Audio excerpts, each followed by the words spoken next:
This week, I had a Twitter debate, just like I have a Twitter debate every week. This time, it was with an individual by the name of Serena Daniari. After we exchanged a few tweets, I invited Serena to the show for an open dialogue. And I was absolutely thrilled that, unlike most people on the left who won't talk to me face to face, Serena agreed to join me in person.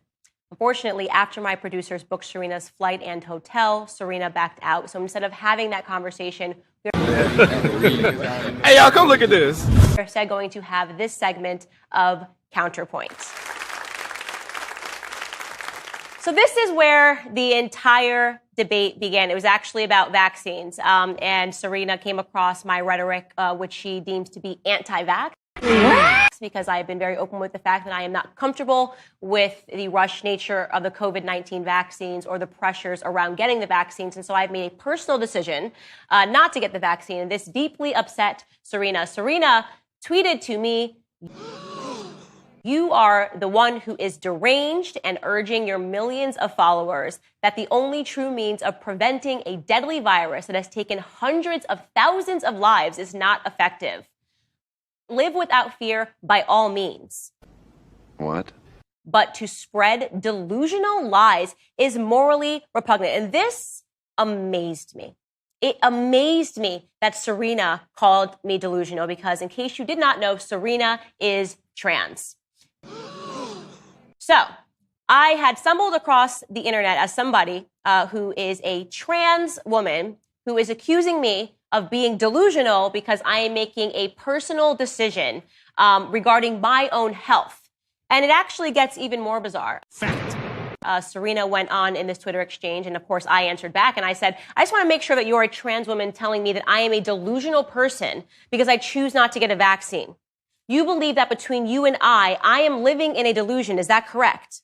To which Serena answered, Hey, y'all, come look at this. "Yes, Queen. I believe you are delusional. While my decision as a trans woman to get breast implants and turn my penis into a vagina impacts literally no one but me, your choice to deny science and spread anti-vax misinformation that spread delusion impacts many." Denying science. A trans woman is accusing me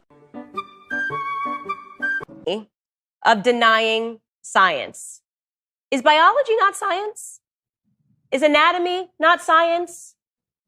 Are none of these things physiology? Is that not science? So this is where we are in 2021, where we are now being preached to about the reality of science by people that have made decisions to transform their bodies and believe fully that they can actually pick their genders. You serious? This spat went on, it went back and forth, and Serena then said, "I say this to you with an open heart. There is no singular experience of womanhood. Reducing women to anatomy and reproductive abilities is an insult to so many women, trans and cis. What about the women who have fertility issues? Are they less of a woman? Those with hysterectomies, period." Okay, I want to respond to this because it's important. I have been a very loud voice against the transgendered movement. And I feel that I am one of the few voices that is standing up for women. I want to continue to do that right now on Counterpoint. So counterpoint number one is that this culture of the media and the academia and people pretending that Okay, I'm listening. You have my attention. being a woman means to simply walk in and pay for a cosmetic procedure is deeply misogynistic. My second counterpoint to you, Serena, is that a cosmetic procedure, believing Ladies and gentlemen, we got him. that going in and getting breast implants makes you a woman is an insult. I'll tell you why. Because what this trans movement represents is a caricature of what it means to be a woman. Fact. Being a woman isn't just having a procedure and getting your breasts done. I don't believe that Dolly Parton is more of a woman because she has extra large breasts.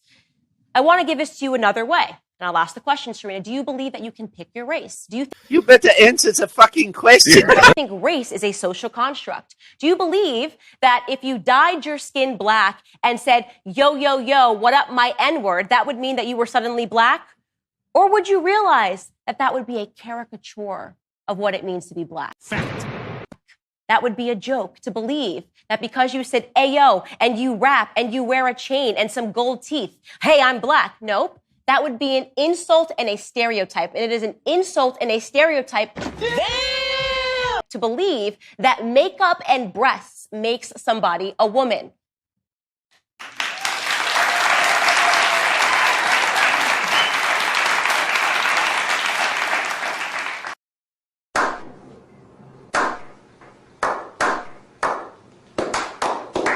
And as my last counterpoint to you, Serena, I would like to address your idea that some women have hysterectomies. That's true. Some women have fertility issues.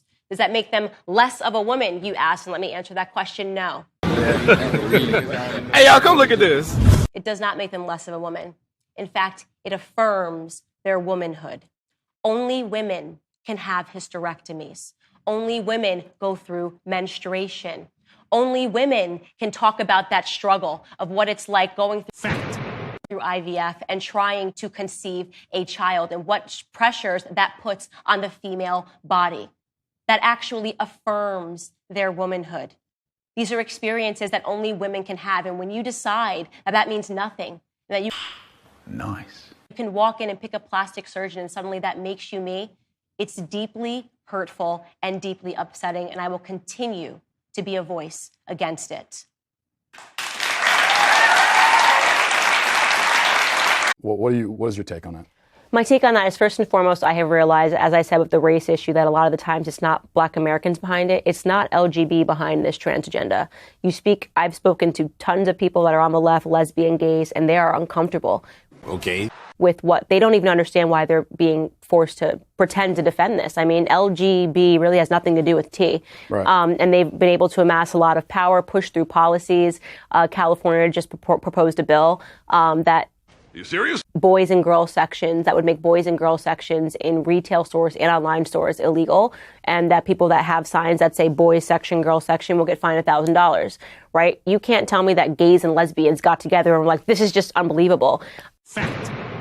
So there's something political that's pushing this, and they're hiding behind the LGB people to try to push that through, which is interesting and it's super alarming. But Okay, I'm listening. You have my attention. But in regards to children identifying, which is definitely happening, they're being encouraged in the school system. So again, there's something coming down the political pipeline that's encouraging them to see. And then you have these woke parents who are like, well, this is just who my child is. Woo! And what I always say is that if you show me a trans child, it's like showing me a vegan dog. You know who's making the decisions. Right. It's just like, my dog's a vegan. No, your dog's not. You know what I mean? My child's trans. No, your child's not.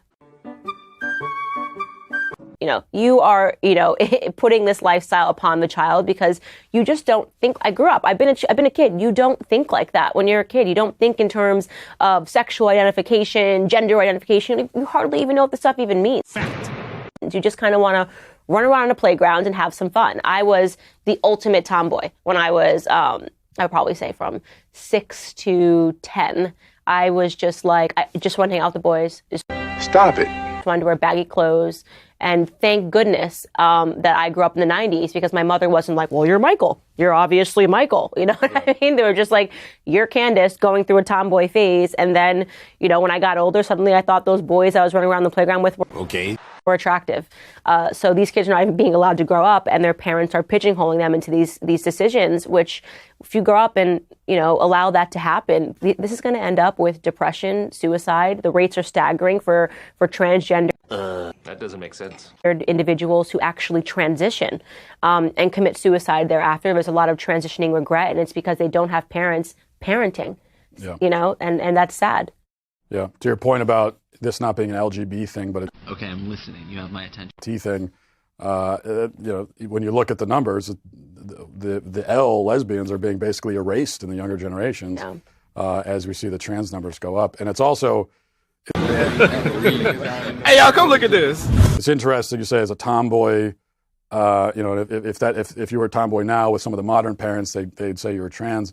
And that's why it's this irony where actually the left has made gender a more rigid You serious? Because now it's actually, if you're a girl, you're not allowed to behave Right. like a boy, because if you do, now you become a boy. Right. So for a long time, it seemed like they were saying, well, just because let's open up, let's be more open-minded. Wait for it. And if you're a girl, doesn't mean you have to play with dolls. You can play Right. with trucks too. I'm on board for that. Mm-hmm. But now they've kind of contradicted themselves, and they said, well, come to think of it, if you're a girl playing with the trucks, maybe you're actually a boy. So Right. Yeah, they've made it more rigid. And that's what I say in terms of race, too. These things that they focus on, they say that they're trying to make things better. They always worsen them. You know, that it wasn't an issue for girls to play with guys. If I was in the toy store and saw a boy's sign and a girl's sign, I don't even know if I was reading it at the time that I was going to Toys R Us, which is now extinct. But secondly, if I wanted to go into the boys aisle and grab something, I would have just done it. My parents would never been like, what are you doing in the boys aisle? I never felt traumatized that there were like, you know, they were filtering products. And by the way, guys they gravitate towards different things. Oh my God! My brother played with entirely different things. We wanted the Barbies. It wasn't because of a gender construct, you know. We wanted the Barbies. I wanted to take care. I wanted to pamper. I wanted a baby doll. Those maternal instincts happen at such a young age. My Hey, y'all, come look at this. brother, he wanted video games. He wanted trucks. He wanted things that I just wouldn't have played with. But nothing was stopping us from playing with the other toy. It's certainly not our parents. yeah, that's my first kids were boy-girl twins. Oh my God! And, you know, you bring them to the playroom, got all the toys laid out, and even at 2 years old, they tend to gravitate towards their gender-typical toys. But it's Right. not like I'm standing there to my son, get your hands off that doll. That's trucks are for you, son. Yeah. Now, okay, we got to talk about your show. That's supposed to be the main topic here. We've gone off, and I'm not a very good interviewer. I'm taking us on It's fine. a circuitous It's fun. path. It's best when they're just natural, you Yeah. know? So your show is debuting soon. Can you Yeah. tell us? Even here, it's been sort of like mysterious. What is the Yeah, Candace it's show? very mysterious. I heard there's going to be an audience. I heard these kind of things. So Yeah. can you tell us about the show? Can you Wait for it. give us A lot of rumors. Yeah. So I think, you know, we kind of just wanted to create something that hasn't really been done before for conservatives. And the time is super opportune, right? You have minimally 80 million Americans who just feel like they're not being heard right now. And who feel like they're being castigated for their political views. And it also feels like we've been increasingly shut out of culture. Like, we can't have, you know, conservatives aren't allowed to be funny. They're not allowed to have live audiences. This is not a thing that conservatives are allowed to do. So we are doing a live audience show, and it will be very much in the vein of a lot of the old school late night talk shows when they were actually fun, right?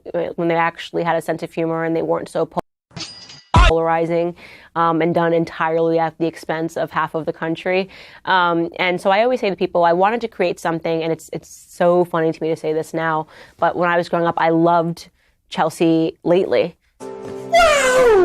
Before she went lefty, wacko, couldn't take a joke, and now she's taking Xanax to deal with the election results. She was funny. Once upon a time, Chelsea Handler was actually funny and irreverent and had a sense of humor and made fun of everyone. And it was a feel-good show. It had a panel. So there were elements that I really loved and missed about having a woman who could have a sense of humor and not take herself so seriously, first and foremost, and just kind of creating a show that does still also have Okay, I'm listening. You have my attention. a real purpose. We're not sitting around talking about celebrities like she was talking about, but we are talking about these sort of really important political issues that are getting lost because a lot of the times, you know, the news cycle moves so quickly that it's almost, we're all ADD, right? 1 second you're trying to talk about this issue and then they've kicked it and they're talking about this issue.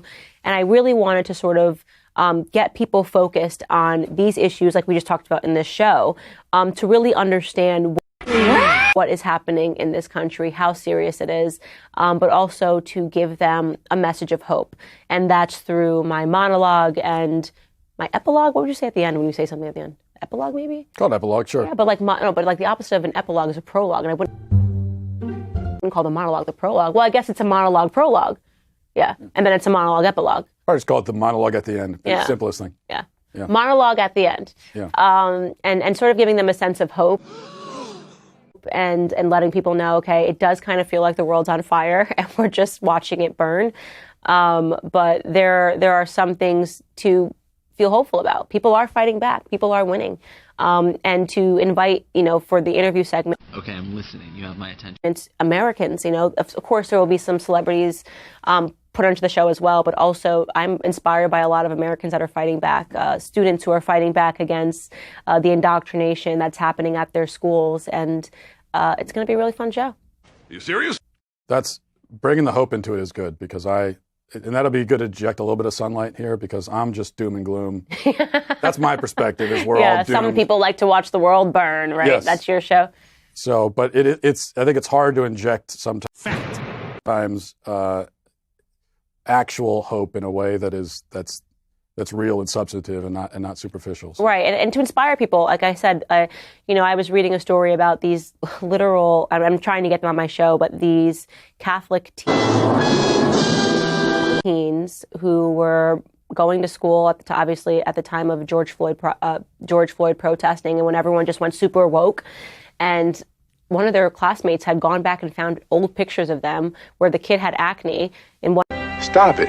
one picture he had an all-white face mask. Next picture he had an all-green face mask with his two buddies, and they just said, "That's blackface." Green mask, acne mask. He actually had acne. The school, That is insane. He got expelled, and they said, "We know you didn't actually do this, but it's very important for us to send a political message right now in this time." Incredible. Hang on, he got expelled. He got expelled. For they said you you either withdraw or we're going to expel you. And his parents withdrew and then lawyered up. Oh my God! And are suing and are actually winning, right? And so that's kind of the message people need to hear. Because I always get these questions of like, what can I do? What can I do? Fight. You got to fight. This is not a time now to say, what can I do? Your parents, you got to fight for your students. Fact. You got to go in, you got to march into the doors. And if they do something crazy like that, well, it's an important message for us to send that you in green face is in fact not okay, because George Floyd died. And it's, what world are we living in? So kind of like those stories, talking to these teens, talking to these parents need to see that and say, wow, they won, and know that they can do that too. It's very easy. You don't need to always look to your political heroes and say, Wait for it. and figure out what you can do. It's going to start it's going to start at the ground level, or it's not going to happen.